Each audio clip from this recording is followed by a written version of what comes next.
Hello बच्चों। तो अपन लोग संस्कृत व्याकरण पढ़ रहे थे और संस्कृत व्याकरण अपन ने कल क्या पढ़ा था? सबको आइडिया है ना कल क्या पढ़ा था सब लोगों ने? कि हम लोगों ने लकार पढ़ लिए थे, ठीक है। और मैं आपको पांचों लकार पढ़ा चुकी थी, लट, लृट, लंग, लोट और विधिलिंग, ठीक है। और विधिलिंग के लास्ट अपन उदाहरण भी कर चुके थे, ठीक है। तो अब आपको वीडियो देख के समझ में आ रहा है कि किस तरह से स्टार्टिंग अपन को संस्कृत की करनी है ना। तो अब आज आपको मैं, क्योंकि अपन ने बहुत सारी चीज़ें पढ़ ली है, धातु पढ़ ली, लिंग पढ़ लिया, वचन पढ़ लिया, ठीक है। ऐसे अपन ने कारक और ये सब भी पढ़ लिए हैं, ठीक है। अब सेंटेंस में किस किस चीज़ की आवश्यकता होती है, ठीक है, सेंटेंस किस तरह से बनाए जाते हैं, उसके बारे में आज थोड़ी सी नॉलेज लेते हैं, ठीक है। तो अपन लोग पढ़ रहे थे कि अपन अनुवाद किस तरह से करें। हमने सारी चीज़ें जान ली, लिंग कितने होते हैं, पुरुष कितने होते हैं, वचन। अब हम जो आज स्टार्टिंग कर रहे हैं वाक्यों के निर्माण की कर रहे हैं, ठीक है, कि छोटे छोटे वाक्यों को किस तरह से बनाया जाए, है ना। तो हिंदी से संस्कृत में, ठीक है, आप जब हिंदी से संस्कृत में अनुवाद करते हैं, ठीक है, तो उसमें सबसे पहले क्या चीज़ की ज़रूरत होती है आपको? हिंदी से संस्कृत में अनुवाद करने में आपको सबसे पहले जो ज़रूरत होती है वो होती है किस चीज़ की? कर्ता को जानने की, ठीक है। कर्ता कहाँ है, कौन सा है कर्ता, ठीक है, क्रिया कौन सी है, कर्म कौन सा है, ये हमको सबसे पहले खोजना होता है। तो हिंदी से संस्कृत में अनुवाद करते समय, अनुवाद का सबको पता है ना, ट्रांसलेट करते हैं तो, ठीक है। तो अनुवाद करते समय सर्वप्रथम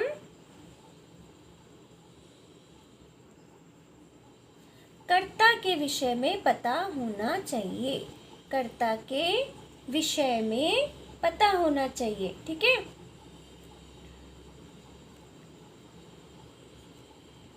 क्यों कर्ता के विषय में पता होना चाहिए?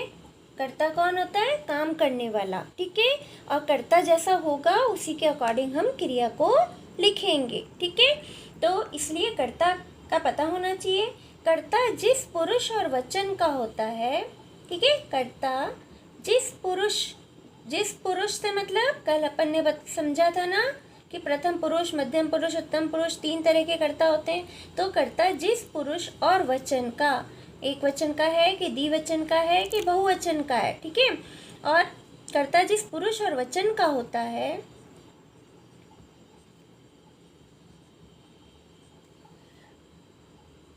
उसी के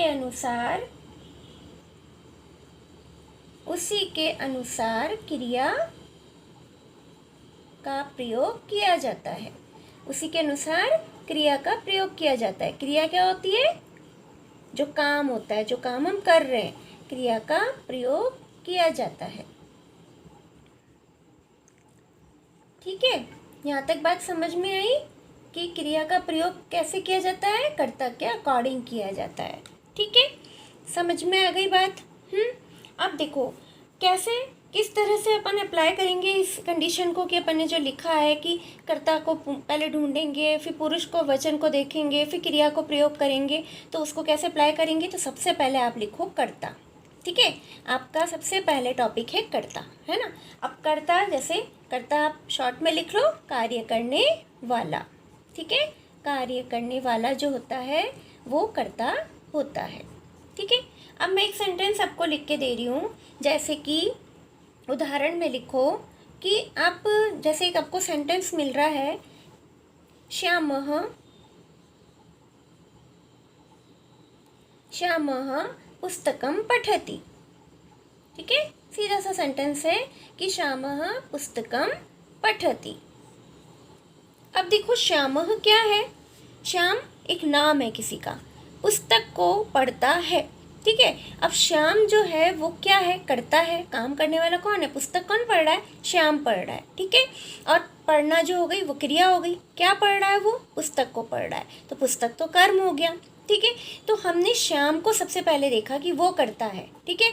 हमने उसको प्रथम पुरुष का बना दिया, ठीक है। प्रथमा विभक्ति एक वचन हो गया, ठीक है। अब इसके अकॉर्डिंग हम क्रिया लगाएंगे, क्योंकि श्याम एक है, एक वचन का है, प्रथम पुरुष का है, तो हम उसी के अकॉर्डिंग क्रिया भी क्या लगाएंगे, प्रथम पुरुष एक वचन की लगाएंगे। और प्रथम पुरुष एक वचन कल मैंने बताया था आप लोगों को कि कैसे होता है। यदि हम लट लकार देखते हैं तो पठती, पठतः, पठन्ति, ठीक है, प्रथम पुरुष होता है।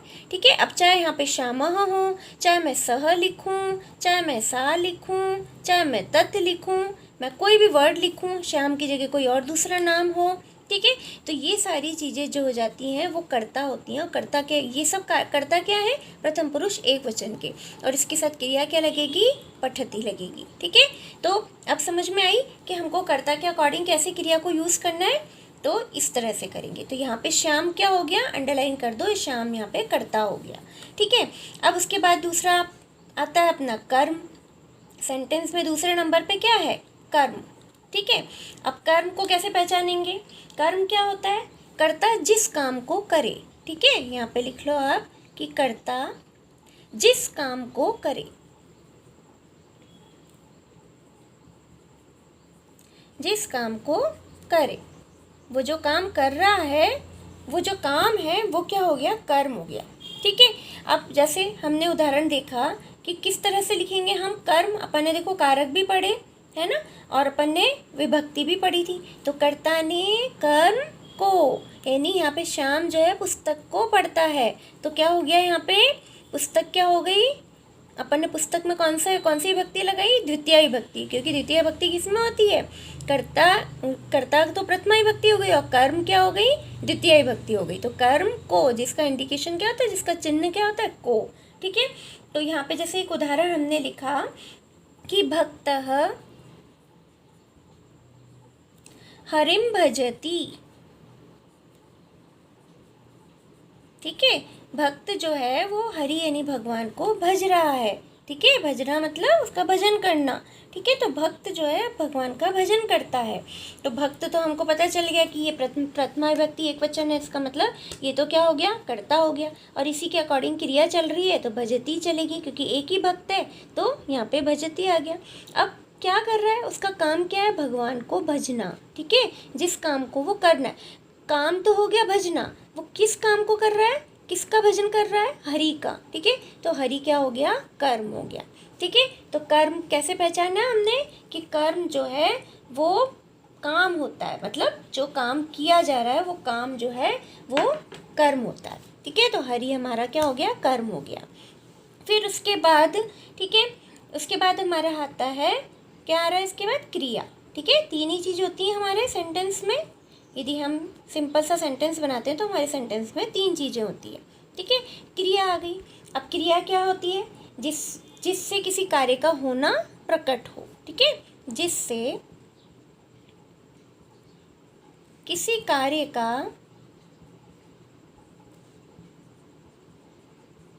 होना प्रकट हो।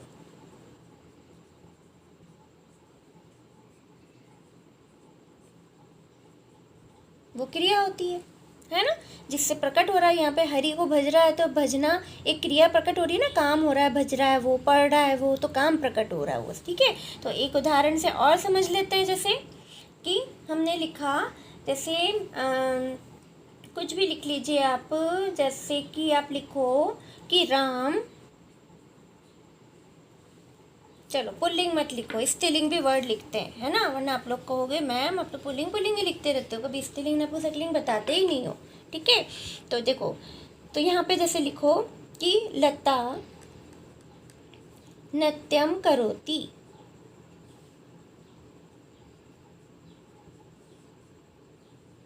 ठीक है, लता एक गर्ल का नाम है। ठीक है, लता तो क्या हो गया, क्योंकि हमने आ की मात्रा लगाई। मैंने आपको स्टार्टिंग पे बताया था कि स्त्रीलिंग वर्ड में एक वचन में कोई विसर्ग वगैरह नहीं होता है। ठीक है, तो लता ऐसे ही रहेगा।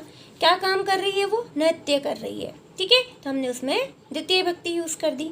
और करोती यानी करती है, लता नृत्य करती है, तो करती है उसका काम हो गया। तो ये जिस काम का होना प्रकट हो वो क्या हो गया, क्रिया हो जाती है। तो करोती क्या हो गई, हमारी क्रिया हो गई। लता क्या हो गया, कर्ता हो गया। और नृत्य क्या हो गया, कर्म हो गया। तो यहाँ बात समझ में आई कि सेंटेंस में जब हिंदी से संस्कृत में अनुवाद करते हैं तो हम कर्ता, कर्म और क्रिया, इन तीन चीज़ों को अच्छे से पहचान कर फिर हम सेंटेंस को मेक करते हैं। तो अब तक की अपनी क्लासेस का जो भी 3 क्लासेस अपन ने पढ़ी, उन 3 क्लासेस का आपका जो कंक्लूज़न निकला ना, उसको आप देखो क्या निकला, किस तरह से हम लोग वर्ड्स को पहचानेंगे या सेंटेंस को मेक करेंगे और कैसे कर्ता क्रिया को अपन ज्वाइन करेंगे। तो उसके लिए देखो फिर से वापस अपन एक बार रिवाइज के तौर पे सारी चीज़ देखते हैं। अपन ने पढ़े पुरुष, ठीक है। अपन ने पुरुष कौन कौन से पढ़े बेटा? अपन ने पढ़ा प्रथम पुरुष, ठीक है। अपन ने मध्यम पुरुष पढ़ा और अपन ने क्या पढ़ा? उत्तम पुरुष, ठीक है। प्रथम पुरुष तो था क्या कौन? अन्य पुरुष। मध्यम था सुनने वाला, उत्तम था बोलने वाला, ठीक है। फिर अपन ने वचन पढ़े, एक वचन, ठीक है। फिर अपन ने द्विवचन पढ़ा और एक बहुवचन पढ़ा, ठीक है। फिर अब प्रथम पुरुष में हमने कौन कौन से कर्ता पढ़े? हमने सह पढ़ा, ठीक है, तऊ पढ़ा, ते पढ़ा। फिर यदि अपन स्त्रीलिंग लेते हैं तो यहाँ सा, ठीक है, सा, ते और ताह, ठीक है। स्त्रीलिंग के हो गए सा, ते, ताह। ये आपका एक पूरा चार्ट मेक कर लो आप, है ना, जिससे बाबा भूलने की जरूरत ही नहीं होगी कि किस तरह कौन सा पुल्लिंग कौन सा स्त्रीलिंग। फिर अपन ने नपुंसकलिंग भी पढ़ा, तत्, ते और तानी, ठीक है। ये हो गया आपका प्रथम पुरुष कंप्लीट। फिर उसके बाद अपन ने मध्यम पुरुष पढ़ा, त्वम, युवाम और यूयम, ठीक है। यही पढ़ा था अपन ने अच्छे से। फिर उत्तम पुरुष देखो, अहम, आवाम और वयम, ठीक है। ये अपन ने अब तक एक वचन द्विवचन बहुवचन के कर्ता पढ़े थे पुरुष के अकॉर्डिंग, ठीक है। अब इन सब का अर्थ आपको सबको पता है। इसका इन सब का मतलब होता है वह, इन सब का मतलब होता है वे दोनों, ठीक है। ये बहुत ज़रूरी है क्योंकि कभी अपन वह, वे दोनों, इन सब में अंतर ही नहीं कर पाते, ठीक है ना। और अपन कुछ भी लिखते हैं और इसका मतलब होता है वे सब, ठीक है। तो त्वम का मतलब होता है तुम, युवाम मतलब तुम दोनों, ठीक है, और यूयम मतलब तुम सब। अहम मतलब मैं, आवाम मतलब हम दोनों और वह मतलब हम सब।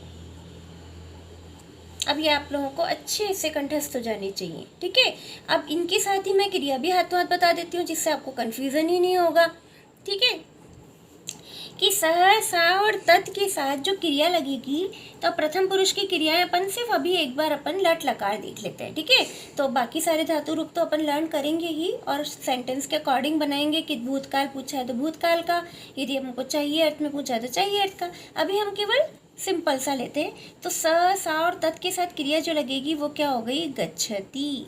गच्छति मतलब जाता है, ठीक है। सह गच्छति, सा गच्छति, तत् गच्छति मतलब वह जाता है, ठीक है। फिर इसके साथ क्या लगेगी? गच्छतः, ठीक है। तौ गच्छतः, ते गच्छतः, ते गच्छतः, ठीक है। तौ यहाँ पे पुल्लिंग के लिए, ते है स्त्रीलिंग के लिए और ते ही नपुंसकलिंग के लिए, ठीक है। तो दो वर्ड के लिए, जब दो जनों के लिए बात होगी तो गच्छतः। और बहुवचन में क्या हो जाएगा? गच्छन्ति, ठीक है। बहुवचन का क्या शब्द हो गया? गच्छन्ति। आ गई बात समझ में? इसी तरह से तुम मध्यम पुरुष है तो अपन क्या लिखेंगे? गच्छसि, ठीक है, सी। फिर यहाँ पे युवाम के साथ गच्छथः और यूयम के साथ गच्छत, ठीक है। तो अपन जब सेंटेंस बनाएंगे ना तो हमको पता चल जाएगा किसके साथ क्या यूज़ हो रहा था। वह जाता है, वे दोनों जाते हैं, वे सब जाते हैं, तुम जाते हो, तुम दोनों जाते हो, तुम सब जाते हो, ठीक है। अहम मतलब मैं जाती हूँ तो अहम गच्छामि। आवाम गच्छावः हम दोनों जाते हैं, ठीक है। और फिर उसके बाद है वयम गच्छामः हम सब जाते हैं, ठीक है। तो ये आपका क्या हो गया, एक पूरा चार्ट तैयार हो गया है ये आपका, कि आप कर्ता के साथ कैसे क्रिया को प्रयोग करेंगे।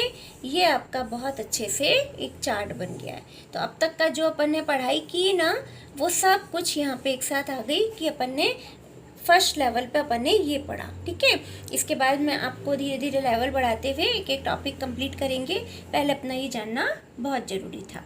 और अब आप लोग अच्छे से तीनों वीडियोस को अच्छे से लिंक करते हुए और एक एक के बाद एक अच्छे से देखोगे।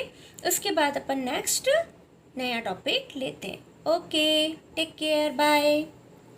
और यदि आप लोगों को ये सब पढ़ने के बाद भी कोई ऐसा लगता है कि ये चीज़ हमको समझ में नहीं आ रही, तो आप अपना कमेंट सेक्शन में अपना क्वेश्चन डाल के मुझसे पूछ सकते हैं। ठीक है, कोई भी डाउट्स होते हैं तो आप कमेंट सेक्शन में डालो और मुझसे पूछो कि मैम ये चीज़ हमको समझ में नहीं आई। ठीक है, तो इससे मुझे भी पता चलेगा कि आप लोगों को कहाँ प्रॉब्लम्स आ रही हैं। ठीक है ना, तो मैं उसी लेवल पे उतने ही, और कोई ऐसा लगता है कि मैम आप जल्दी पढ़ा रहे हैं या थोड़ा और स्लो करिए या इसके एग्जाम्पल और बताइए, तो वो भी मुझे सजेशन कुछ देने हैं, तो वो भी उसमें कमेंट में डाल के आप मुझे दे सकते हैं। ठीक है, ओके, बाय।